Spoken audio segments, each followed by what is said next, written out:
All right, buddy. Welcome back into Buying Time. Harry McCullough is here. We're preparing for Wednesday's meeting of the Parish Council, Terrebonne Parish Council, and here to talk about it is the chairman, Darrin Guidry. Thanks so much for being with us, Darrin, and appreciate it.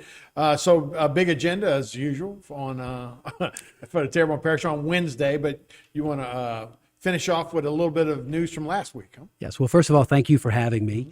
And one of the biggest things that I was excited about at our last meeting is we approved taking over the grass cutting in some areas of Terrebonne Parish, specifically on Tunnel Boulevard, where we've been having issues. Along the Shriever Overpass, we've been having issues, and on Prospect Boulevard, Prospect Street. So we approved that at our last meeting.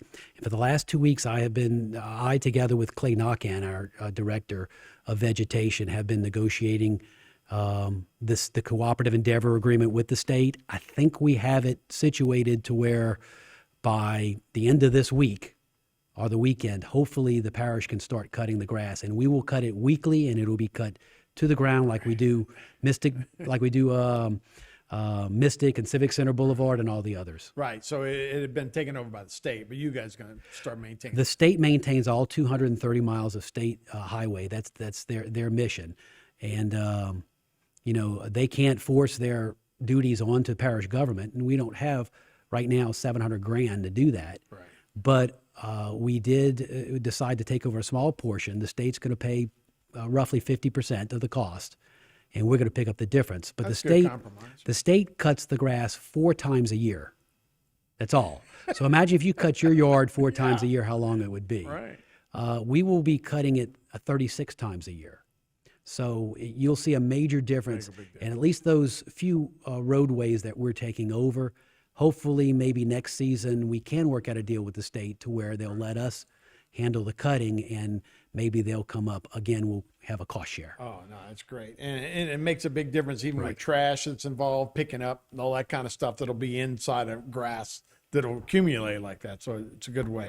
So you have some other things that are going on on Wednesday's meeting. Yes, our Wednesday night meeting, we will be honoring the Homa Soccer Association's Blackhawks. They have the distinction of winning the Louisiana President's Cup State Championship. Then they went on to regionals and won the Southern President's Cup Regional Tournament, and they competed for nationals. This is the first time a Homa team has ever, in fact, the Louisiana team Right. has ever won the regional cup. So we're going to recognize them at our meeting. Yeah, they went to North Carolina. Great job by those guys. Great job for those guys. And we're also going to recognize Philip Martin, our former superintendent of education, for his many, many years of service. So there'll be some discussions and some recognition, and Philip Martin will be at our Yeah, meeting. school's right on the way, huh? That's it. And we'll have Senator Mike Fazee will come, and he'll give a legislative update from the Senate perspective. We've had Senator Alain, and we've had all of our state reps, and now Senator Fazee is going to let us know from his perspective some of the things that he was able to get accomplished and some of the exciting things that he's hoping to do. So he will be speaking to our council on Wednesday and some of the informational pieces. But one of the things I'm really excited about is we have on our agenda some industrial tax exemptions that the state has sent to us for our blessing on 2 local companies that are going to be doing some expansion, and that is K&B Industries and also Bollinger Shipyards. I was able to take a tour of K&B to see their operation, and I was amazed at some of the things that they're doing. Right now in Washington, D.C., they're having a $500 billion incentive program to build microchips.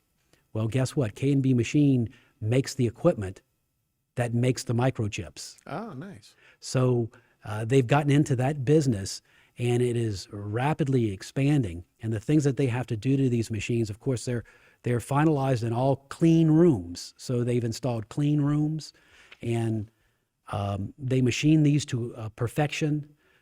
They send them off to do a second step, and then they get them back to do the final step, packaging, and ship them off to the chip manufacturers. And they make the chips where? Somewhere else, but these just are the machines that make them. These are the machines that make the chips in Silicon Valley or in China or wherever.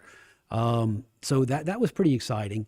And Bollinger Shipyards is also in line for a major shipbuilding contract that if they get, they'll do some expansion. And I believe there's also, I want to say 1.3, 1.4 million that was in capital outlay. And those, forgive me, those numbers may be different, but if they do get that project, then it'll be used for some of the infrastructure, some of the sewer lines, water lines, and that sort of stuff, so that way they can expand their yards. We got some major expansion going on, so we're excited. We're excited about that. And with comes that jobs, and when you talk about those big places like K&B and Bollinger, that's a lot of jobs that are involved with that too. So that's it. So we do have some exciting things and some diverse things. We're an oil and gas area, but we're slowly starting to diverse into building Coast Guard boats and into now building equipment for that industry. Right. And K&B also has about 35 what do you call it, digital printers? No, not printers. What do you call it? 3D printers. Right. Mm-hmm. These huge. I mean, these are not little small ones. And so they make some. They use those. I think they have a company, and they've been adding. So a lot of diversity. So good to diversify like that and get into the green energies as well. And finally, before we go, you guys lost a great member of your staff. We did. Miss Suzette Thomas, our council clerk, passed away, and I'd like to honor her. The funeral services will be this Saturday to Miss Suzette, and she'll be sorely missed by all of us on the council. Oh, absolutely. Anybody, you hate to lose anybody that young. And yeah, I know she was a big asset to everything y'all do over there. So certainly can't run things without great people like that. You actually just got back from a very interesting convention that brought together a lot of the local leaders. Correct. We was in Denver, right? Yes. And we as counties we have an association in the state. It's called the Police Jury Association of Louisiana. So we can get together with other councilmen and police jurors and kind of learn how things are done in other areas of the state. But then there's also the National Association of Counties, which we're a member of. And there you can learn how things are done in other states, and you can also work together with other states on lobbying efforts in Washington. Right. So you have a much bigger voice. Now, I attended a lot of the educational sessions to try to bring something back to Terrebonne Parish from this conference. And I attended mostly the economic development, because our economy is very important. And, we'd like to diversify our economy. We'd like to attract new businesses to the area. And I want to learn how I, as a councilman, can help do that. And to do that, I have to learn how economic development works. Right. So I attended a lot of those and a lot of the quality of life type sessions to see how other communities do quality of life projects.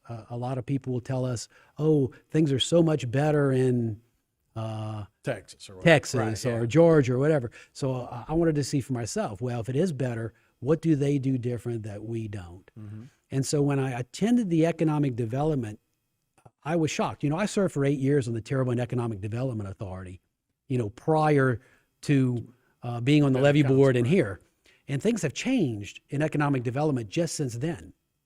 Like, say, for instance, one of the presenters presented some information, and I was able to get him to send some PowerPoint slides. One of them talks about the evolving economic development pitch, which is to say, how was economic development done yesterday and how is it done today? Well, yesterday, when I was on the Terrebonne Economic Development Authority, a strong work ethic is what people wanted. Right. Today, they want a talented workforce and they want young entrepreneurs. Right. So they'll pay more. They don't necessarily want a worker that's never going to leave you, that's going to stay with you forever, that's cheap. They want a talented one. And that's what you want. You want high-paying jobs. And so you also want entrepreneurs, because if we're going to attract people to downtown and somebody takes over one of the buildings and builds a small boutique hotel and a little French restaurant, that's going to encourage other people to come in. Right. Nobody goes downtown because they have a good McDonald's or they have a good Starbucks. Right. They go downtown because they have these small entrepreneurial things. And low cost. You're saying that's not so much a factor exactly anymore. And like the evolving slide says, low cost is now not the most important thing. Quality of life. Good location, of course, location is still. But quality of life today is much bigger because people can choose to work, if they're working at their home, they can choose to live anywhere. Sure. Yeah, and so quality of life is, I think, very, very important. Now, on when we talk about quality of life or a quality place, I thought this next slide it was important in explaining that successful places offer affordable living. Now, this is a challenge of ours, especially with the the insurance rates. Right. So this is something that we've always had affordable living, but now it's getting more expensive. We can't tackle this as a parish. We have to work together with other parishes in the nation and in the state to try to help lower things like flood insurance rates. It says, but we have to. Successful places offer affordable living while also offering desirable mix of culture, which we have, and recreational and lifestyle amenities. Which we got plenty of. Now, one thing I learned from attending this conference is we have something that these other communities don't, in that we have a green space, a natural park. Right. We don't have to build trails, right? In some cases, the oil industry build the trails for us. You just have to have a boat. Mm-hmm. But we need to invest more in things like, boat launches, accesses for people to access our big green space waterways. Right. In Colorado, it's the mountains. They want to access the mountains. In our areas, we want to access, some of swamps and so we need ways to get that's not necessarily on a boat. And some of those, I think that's a big resource from talking to the people that they tell us we have that we need to exploit, and allow people to have better access to it. Another thing, I was able to drive around in Colorado. For one day, I rented a car, and I wanted to drive around and try to see how some of the other communities did it. One of the things I noticed was how they do 5G, because that's been a big issue. Oh, yeah. And their 5G, this one's a green one. They also had some brown ones, but it almost looked like a tree without anything on top. But everything is covered. It's not a big, ugly aluminum thing, so I thought that was pretty good. But the main key I found in NACO 2 is working together with the other parishes. So at the very end, we got together and voted on issues that are important to us. And this is, I represented Terrebonne Parish in the vote, and together all the parishes put together in the state, and we set the guidelines on a national basis. And you know what? They're going to help us with Risk Rating 2.0, our big flood insurance problem that we have. Come together. And also the drilling issue. Drilling more domestic. Those are the two issues that we kind of worked on a national level with that we need help. So I think it was a good conference. Yeah, and you said there's a big lobbying effort from this group of the counties, right? So we got a lot out of it. Myself and my vice chair, Councilwoman Jessica Domain, attended it, and I think it was a big plus to Terrebonne. No, absolutely. Some very, very interesting things you saw in those first couple of slides. So Darrin Guidry, thanks so much. We'll see you Wednesday night at the council meeting. Thank you. All right, we'll be right back with more Bayou Time right after this.